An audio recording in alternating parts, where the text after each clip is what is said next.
La efigie de Francisco de Goya mira hoy hacia la puerta que con su nombre da acceso por la fachada norte al Prado, el museo donde se alberga la más extensa colección de las obras fundamentales del pintor. Cuando el edificio, diseñado por Juan de Villanueva, abrió por primera vez sus puertas como Museo Real en noviembre de 1819, Goya no pudo verlo. Tenía en ese momento 73 años y una grave enfermedad amenazaba su vida. Tras ella, se inicia un último y amargo capítulo en la biografía del genio.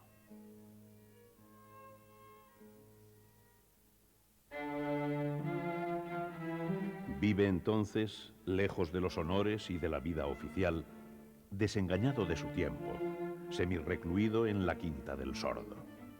Durante ese periodo, el más secreto de su trayectoria, el artista poblará las paredes de su retiro con visiones enigmáticas.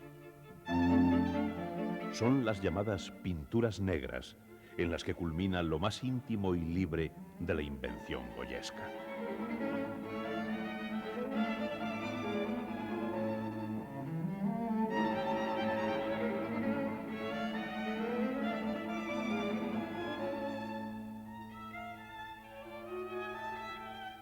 Y con ese testamento sobrecogedor, concluye el pintor su visión de la estirpe del hombre, justo cuando el destino ya solo le reserva a él mismo el tiempo del exilio y el de la muerte.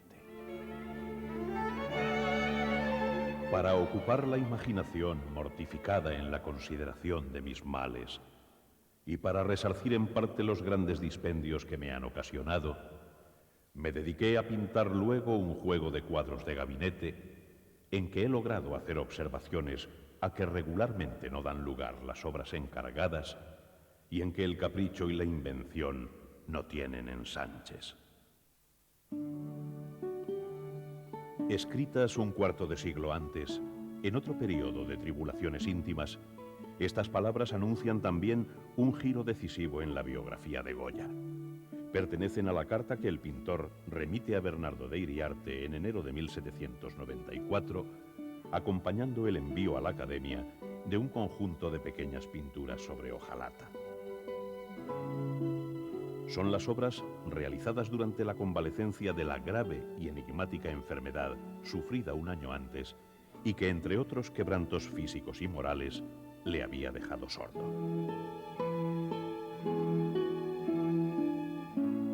Pintadas para conjurar los fantasmas que amenazaron poner fin a su existencia, inauguran una forma de hacer radicalmente nueva en la técnica y los temas goyescos.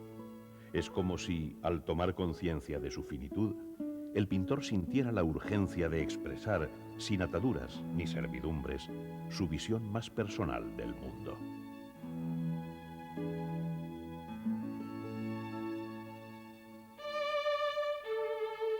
El capricho y la invención. La reivindicación de esa idea hace de Goya el gran precursor de la modernidad, germen de una nueva concepción de la figura del artista. Con el mismo título, una exposición nos acerca a los aspectos más íntimos de la creación del pintor.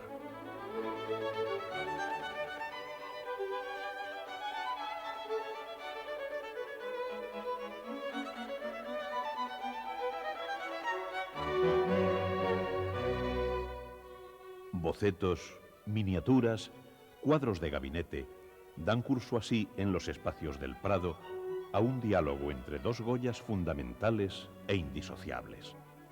Uno nos adentra en el universo privado del estudio, allí donde se gesta la raíz más pura del aliento creador. Otro nos remite al Goya público y al de sus grandes obras maestras.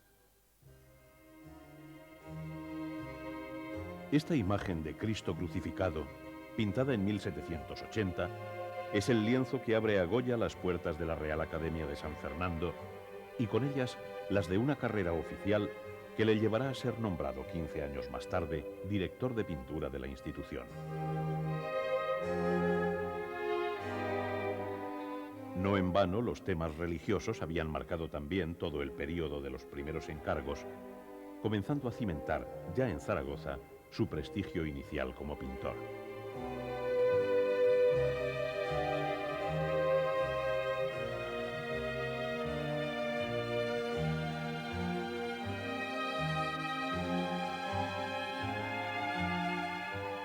Los bocetos de temas sacros y los pequeños cuadros de devoción nos permiten seguir la génesis del talento de Goya a través de ese singular proceso de búsqueda que se desarrolla en la intimidad del taller.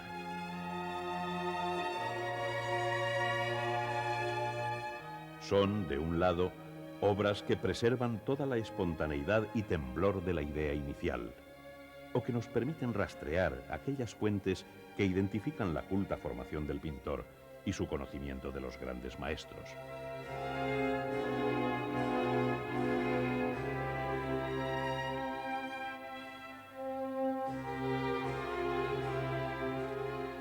Presentan a menudo una ejecución virtuosa y rotunda que anuncia esa manera libre y precisa en la que se asentará finalmente lo esencial de su lenguaje. Paulatinamente, los modelos clásicos irán dando paso a la exploración de soluciones originales e innovadoras que imponen un giro radical frente a la tradición. Goya siguió abordando a lo largo de toda su trayectoria encargos de tema religioso que consolidaron en gran medida la fama del pintor entre sus contemporáneos. Los bocetos reflejan el modo como, hasta el final, la visión de lo sagrado se ajusta a la evolución de su pensamiento y su lenguaje.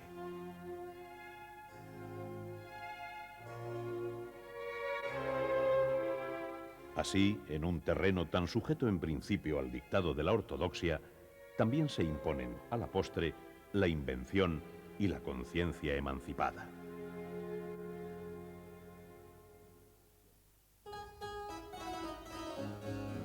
Desde 1775, y ya en Madrid, un nuevo tipo de encargo marca un primer giro decisivo en la vida y la pintura de Goya. Bajo la dirección de Antón Rafael Mengs, el joven pintor comienza a realizar diseños de cartones para la Real Fábrica de Tapices.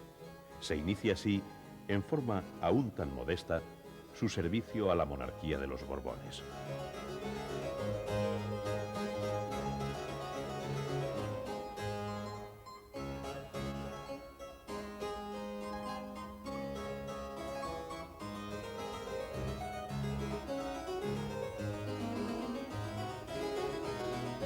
Goya aborda aquí un terreno que, por su función meramente ornamental, por el carácter de modelo destinado a ser tejido, era tenido por un género menor y habitualmente destinado a soluciones rutinarias, amables y estereotipadas.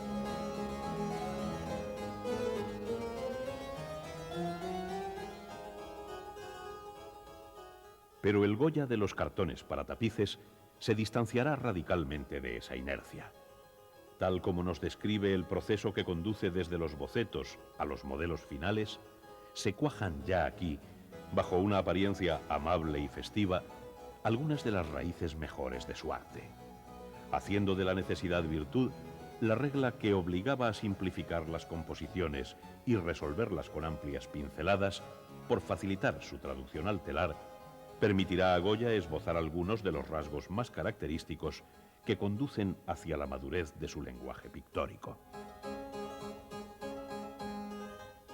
Las dotes de observación, la precisa caracterización de tipos, el dinamismo de las composiciones y el planteamiento renovador de las alegorías son algunas de las claves con las que el artista elabora este inolvidable universo costumbrista, testimonio vivaz y aún esperanzado de su tiempo.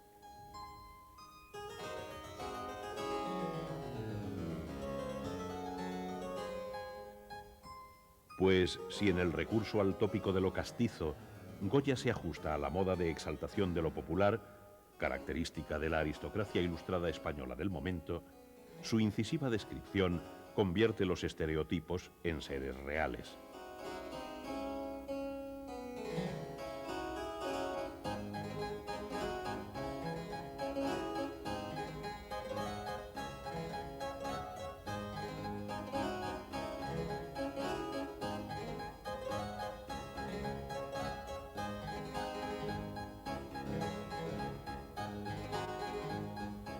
A menudo suelen interpretarse incluso algunos de estos bocetos y cartones como ejemplos tempranos, también en el espíritu de la Ilustración, de las inquietudes sociales del pintor y su visión crítica de la condición humana.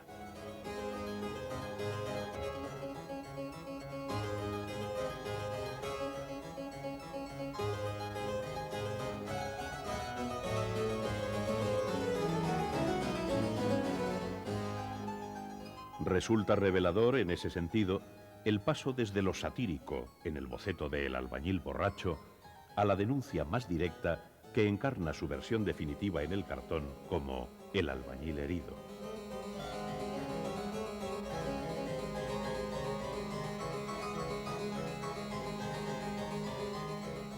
Pero todo ese espíritu está ya fijado en los bocetos mismos que el pintor presenta a la aprobación real.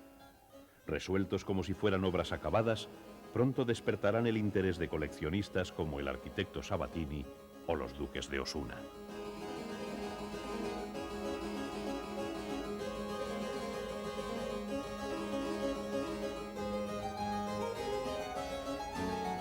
Lienzos como el pequeño estudio para la pradera de San Isidro, con su atmósfera aérea y su delicada evocación festiva, son por derecho obras maestras.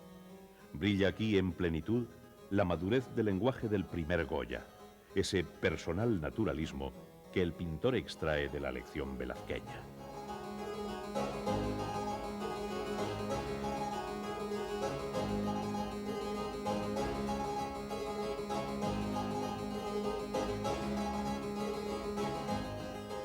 En el seno de ese género ornamental, aparentemente condenado a plasmar escenas afables con una técnica efectista y rutinaria, el capricho y la invención del Goya temprano se las ingeniarán para dar vida a estos ciclos memorables que abren el primer capítulo mayor en su obra.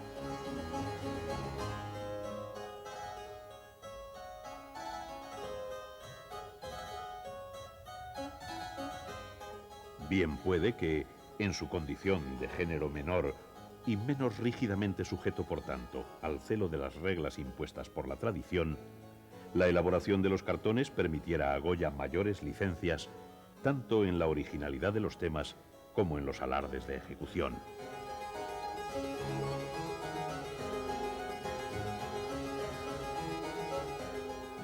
Y desde esa libertad hurtada a las reglas del encargo, Goya compone un luminoso relato donde la mitificación de lo popular aún convive, feliz, con las aspiraciones y sueños de un siglo alumbrado por el fulgor de la razón.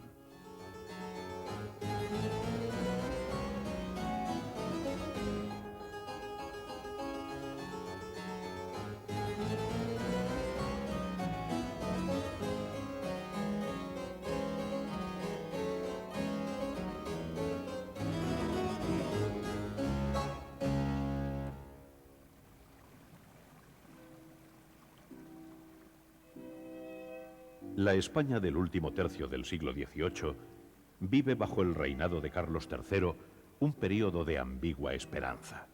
Es el tiempo de las ideas. Un sector de la aristocracia y de la burguesía asume, bajo la complicidad del monarca, el ideal de la Ilustración. Con la razón y la verdad como herramientas, sueñan acabar con los males que lastran la vida del país. Goya hará suyo ese ideal de razón y libertad encarnado en la metáfora de la luz que desplaza a las tinieblas. Y en los círculos de la Ilustración establece desde entonces sus vínculos y afectos más fuertes.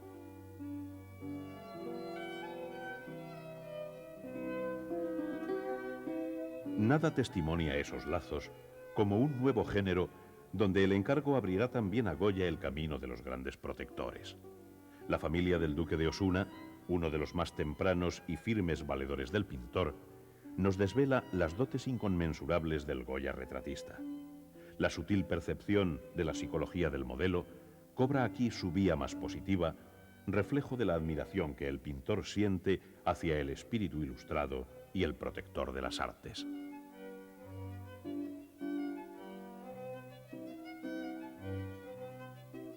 El pintor extrema incluso su complicidad en la entrañable visión de los hijos del duque, dentro de esa característica sensibilidad hacia el universo de la infancia, donde su obra parece querer simbolizar un potencial esperanzador e incontaminado. Los grandes retratos de Goya nos legan por igual un certero testimonio de su tiempo y una incisiva percepción de la naturaleza humana. En aquellos casos donde el pintor identifica en el modelo sus propios ideales en favor de una era presidida por la luz de la razón, su mirada elude toda retórica para hacer del individuo un héroe real y concreto.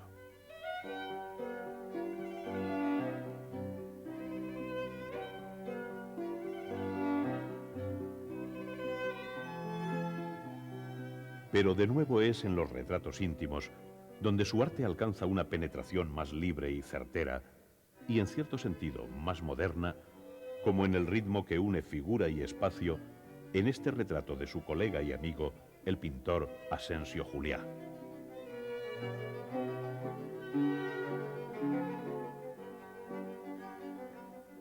En el terreno de los afectos privados, las delicadas miniaturas de su hijo, Javier Goya, y de los miembros de la familia de este, los Goicoechea, evocan los rostros con una conmovedora precisión y economía de recursos.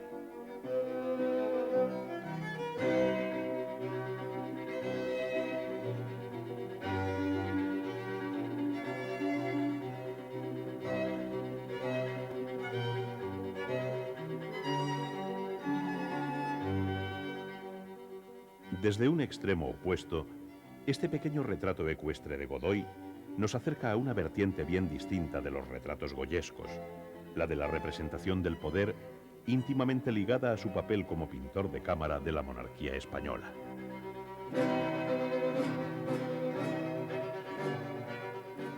Serán precisamente otros dos grandes retratos ecuestres, los de Carlos IV y la reina María Luisa a caballo, los que encarnan el triunfo de la ambición de Goya, determinando su nombramiento como primer pintor de cámara del rey. Con todo, la culminación de sus aspiraciones en la corte coincidirá también en la evolución personal del artista con la conciencia lúcida de cuánto se desmorona en el cambio de siglo.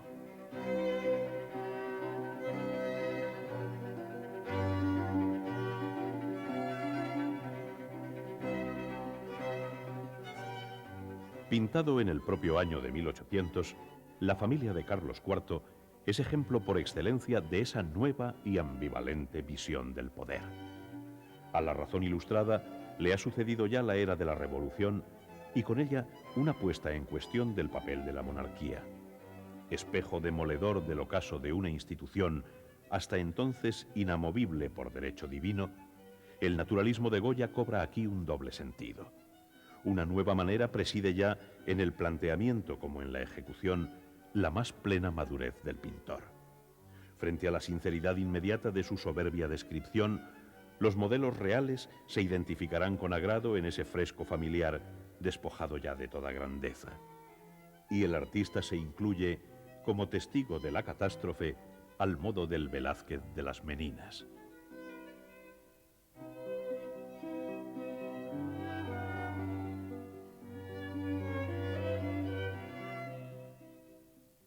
Culminaba en esa nueva manera la libertad que Goya había reclamado 6 años antes con el envío a la Academia de los cuadros de gabinete pintados tras su enfermedad.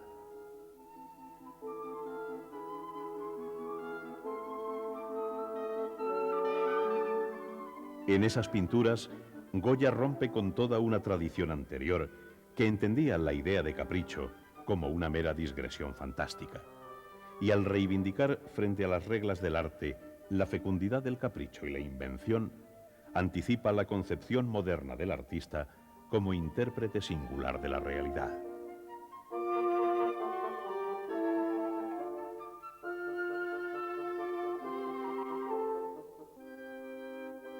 Dentro de esos caprichos iniciales surgen ya algunos temas inquietantes y desoladores que nos anuncian lo que será desde ese punto una de las constantes más íntimas de su visión del mundo. Escenas de catástrofes y espacios del dolor dan fe del pesimismo que tiñe con creciente intensidad el alma de Goya.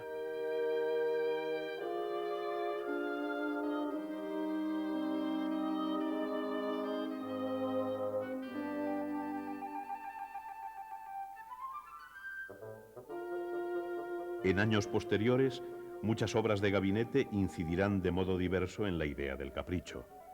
Algunas, como estas vivaces escenas del entorno doméstico de la duquesa de Alba, reflejan una mirada irónica y penetrante sobre el mundo cotidiano.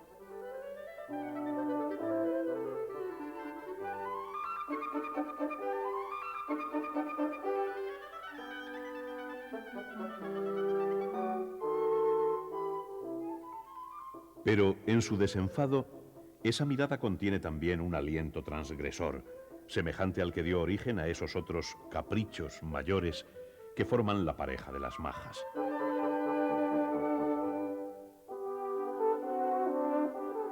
Instante cumbre de la invención goyesca, ambas pertenecieron a la colección privada de Godoy y fueron más tarde puestas en la picota por el Tribunal de la Inquisición. Una por ser el primer desnudo que no recurría a la coartada de la mitología. Otra por plasmar incluso una carga sensual mucho más explícita.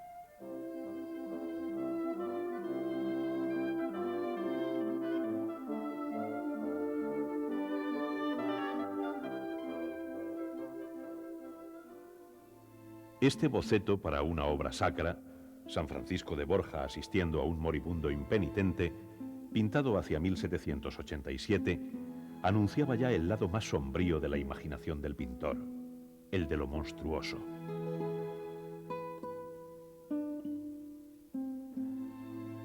En un célebre ciclo de cuadros de gabinete que perteneció a los duques de Osuna, Goya desarrolla al fin plenamente una primera incursión en ese universo de lo irracional, del que nace una de las vertientes más singulares y enigmáticas de su obra. Al modo ilustrado, estos asuntos de brujas son por supuesto alegorías satíricas contra la superstición y la ignorancia, pero en la ambigua y compleja visión que le caracteriza, iluminan también un territorio que el pintor intuye fatalmente ligado al destino y condición de los hombres.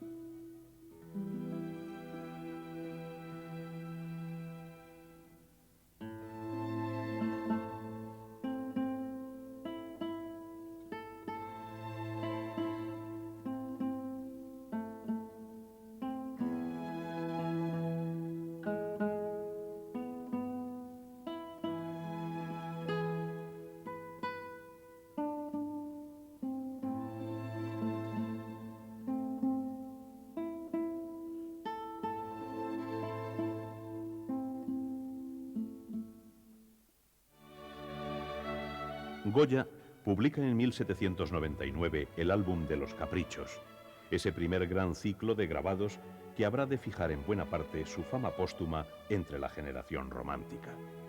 La serie tiene su origen una vez más en la tradición de estampas moralizantes y satíricas definida por la vocación didáctica de la Ilustración, pero obtiene en el hacer de Goya una dimensión insospechada. Paso a paso, la sátira de las lacras sociales adquiere una creciente ambivalencia hasta sumergirse de lleno en los perfiles más inquietantes del alma humana. Ahí reside la turbadora grandeza de los caprichos, su misterio insondable e imperecedero.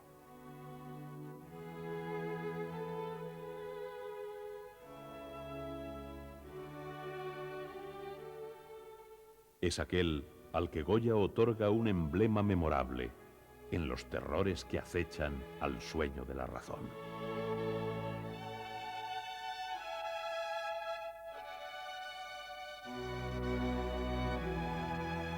En esos mismos años que marcan en torno al cambio de siglo el fin y el inicio de dos eras distintas, se multiplican también en el hacer de Goya los llamados caprichos de la vida real.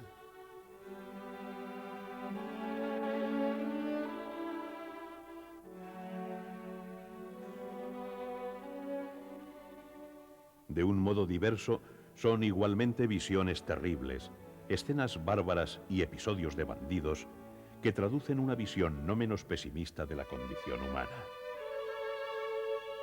Este conjunto de obras, perteneciente a la colección del Marqués de la Romana, es tal vez el momento más puro e intenso de la invención y el capricho goyescos. Aquí, en su ambigua sensualidad, en la emoción de las luces y su combate con las sombras, el lenguaje del pintor alcanza su plenitud para fijar esa melancólica e imborrable meditación acerca de nuestro destino. Con todo, las escenas de bandidos responden también, es cierto, al gusto de la época por los repertorios ejemplares ilustrados, así como al interés popular por las relaciones de sucesos. El ciclo del bandido Maragato, que Goya narra en una candorosa secuencia narrativa, ilustra de modo ejemplar la deuda con los ciclos populares de estampas de sucesos.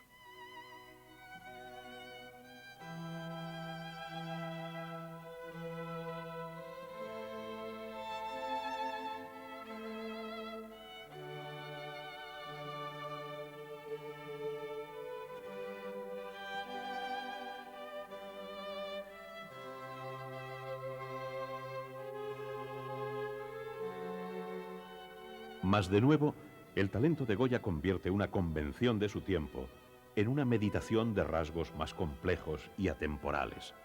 Escenas de bandidaje o escenarios del dolor se establecen así como emblemas imperecederos de nuestra identidad terrible y desesperanzada.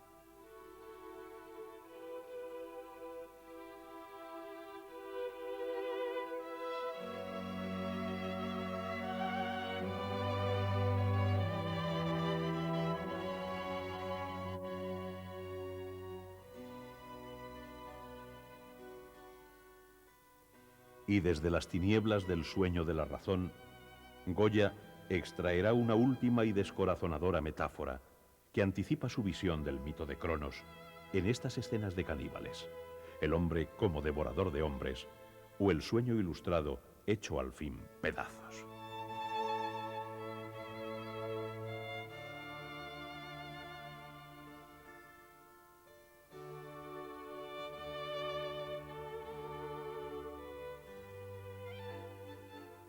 Este lienzo del ciclo del Marqués de la Romana resulta premonitorio del modo como Goya expresará en 1814 su memoria de otra barbarie, la de la guerra.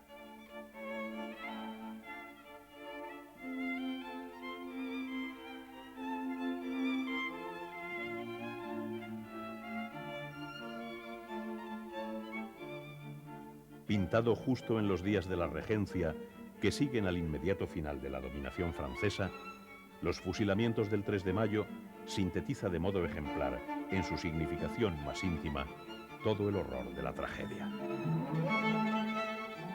El cuadro nos narra un suceso real y concreto, pero su carga épica nada tiene que ver con la retórica de las pinturas de historia que habrán de llenar el nuevo siglo.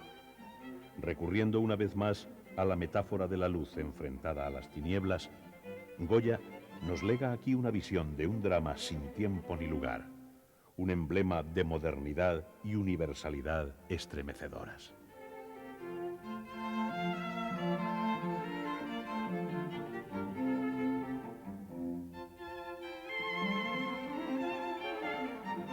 Pero no es menos terrible el otro gran lienzo que forma pareja con el anterior. El 2 de mayo nos describe el levantamiento popular que desencadenará la brutal represalia de los fusilamientos de la Moncloa. De nuevo, el testimonio de un hecho se transforma en un símbolo de alcance mucho mayor. Los rostros demudados, unos y otros atrapados en la espiral de la violencia. Es un canto a los héroes de la rebelión popular contra el invasor, pero en el espanto que unifica a los dos bandos, es también un reflejo del desgarro vivido entre dos sueños y dos afectos enfrentados por el mismo Goya.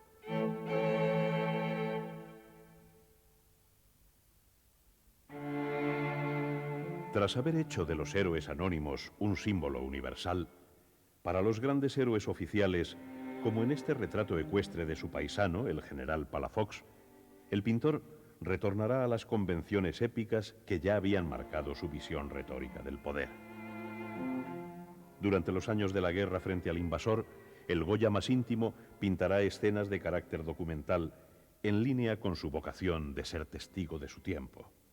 De ello nos da cuenta la precisión descriptiva más directa de estas escenas sobre la fabricación de pólvora y la fabricación de balas, únicos ejemplos que nos han llegado de su testimonio sobre la guerrilla popular.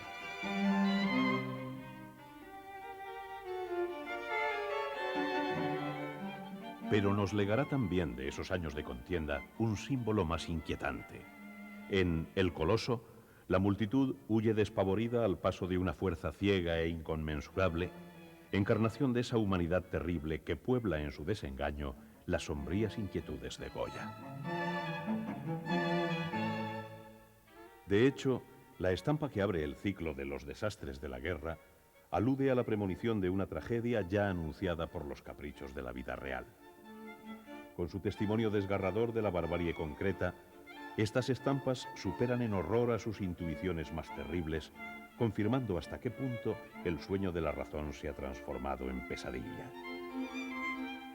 Los desastres fueron publicados póstumamente. Su mensaje era en exceso demoledor, pues no encierran tan solo un alegato patriótico contra el invasor, sino el clamor frente a un tiempo de tinieblas que el final de la guerra vendría a confirmar. Tal como afirma uno de los caprichos enfáticos que cierran el ciclo, murió la verdad, y en torno a sus despojos acechan de nuevo las peores tinieblas.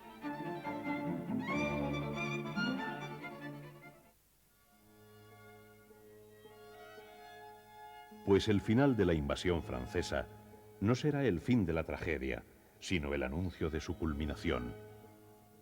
Germina así el drama del sueño ilustrado. Aquellos que encarnaron la fuente de las ideas nuevas habían traído la guerra y la opresión. Ahora, el nuevo rey que aclaman los patriotas liberales cercenará de raíz toda esperanza de redención.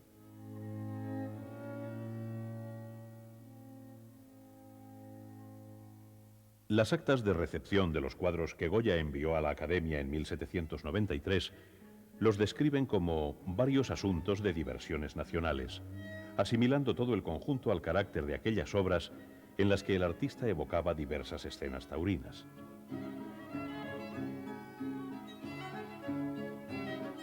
Antes que composiciones didácticas sobre las distintas suertes del arte de torear, comunes en el siglo XVIII, Goya establece a su manera y capricho una evocación ambiental más libre y naturalista.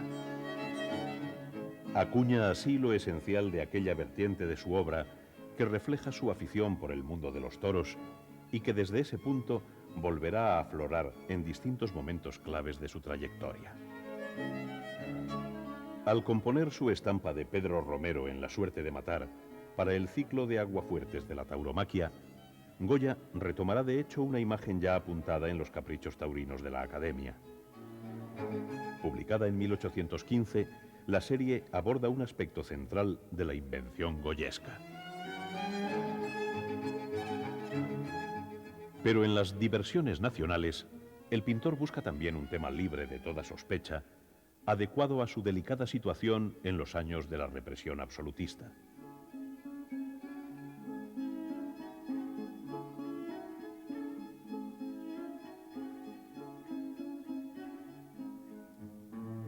Goya no perderá su empleo como pintor de la corte y su extraordinario prestigio le evitará el aciago destino de otros liberales ilustrados.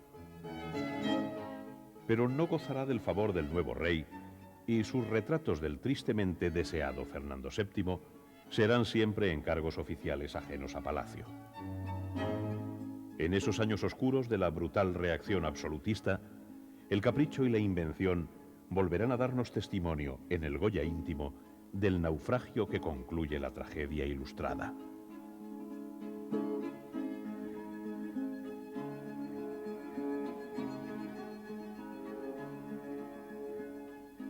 Pinta entonces estas dos escenas de procesos de la Inquisición, reinstaurada por el nuevo monarca, y ante la que el propio artista será llamado a declarar por ser el autor de las majas.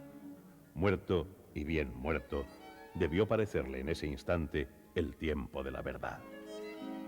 Casa de Locos titula esta visión, que retorna a uno de los espacios del dolor ya intuidos cuando él envió a la Academia, pero obtiene sin duda ahora una dimensión simbólica más precisa, espejo de ese desgarro histórico que da por concluido el sueño del tiempo de la razón.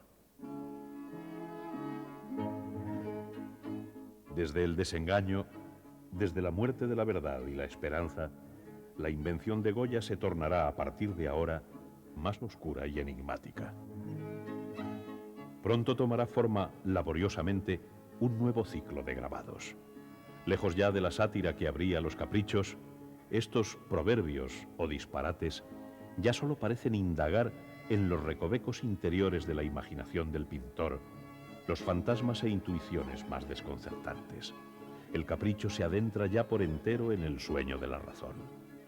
Y esos emblemas espectrales, iniciados en el Madrid absolutista, no serán concluidos por el artista, al parecer, sino en el exilio de Burdeos.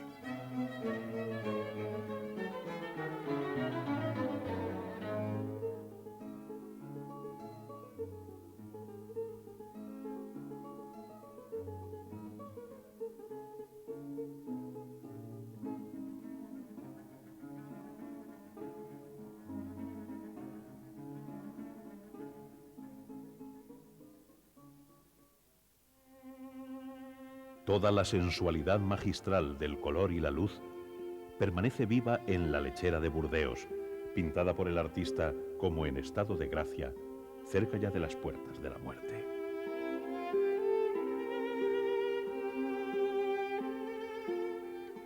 Como en los retratos de los amigos que comparten su exilio, sorprende la economía y frescura de lenguaje del Goya más anciano. Pinta ya desde hace mucho, tan solo para sí mismo.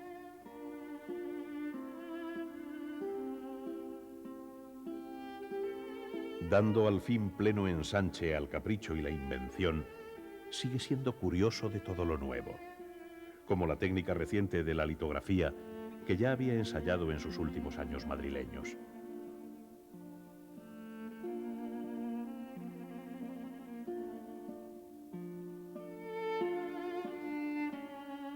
Y para alcanzar su dominio magistral de este otro arte de la estampa, volverá una vez más sobre las obsesiones de siempre, aquellas diversiones de España ya anunciadas por el envío a la Academia y que ahora darán de nuevo nombre a esas suertes, ya todo turbulento juego de sombra y luz de sus toros de Burdeos.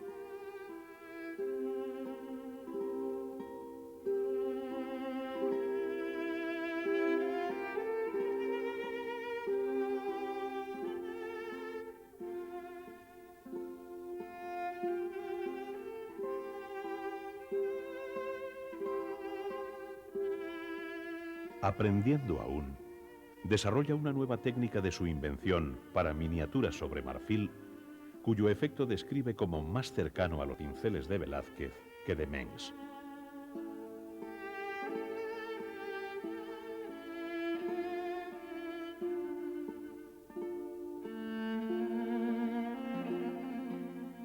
De ella se sirve a su vez para prolongar la meditación ensimismada y melancólica sobre la naturaleza de los hombres.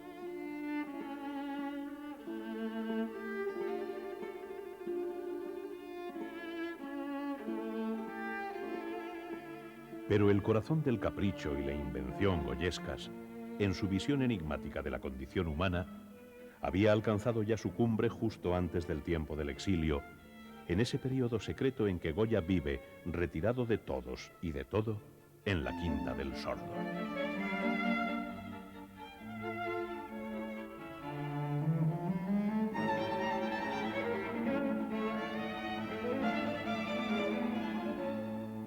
Son esas llamadas pinturas negras, todo oscuridad y tinieblas, que el artista ejecuta absorto sobre los muros de la Quinta, tan solo para sí.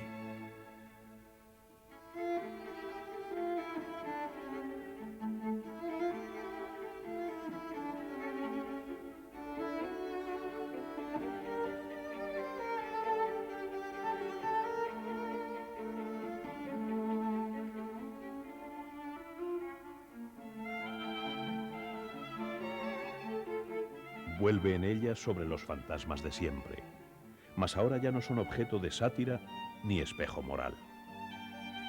Las escenas de aquelarre y el esperpento de la violencia derivan en emblemas atroces e indescifrables.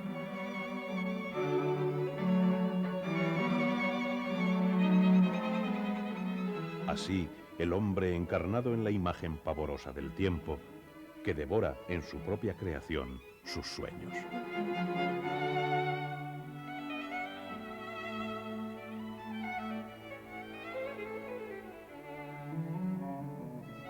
o la cabeza del can, asomada a un desamparo desolador, como en un eco de aquella equívoca paradoja que cerraba una de las cartas del pintor a su amigo Zapater. Te estimo la esperanza de perro.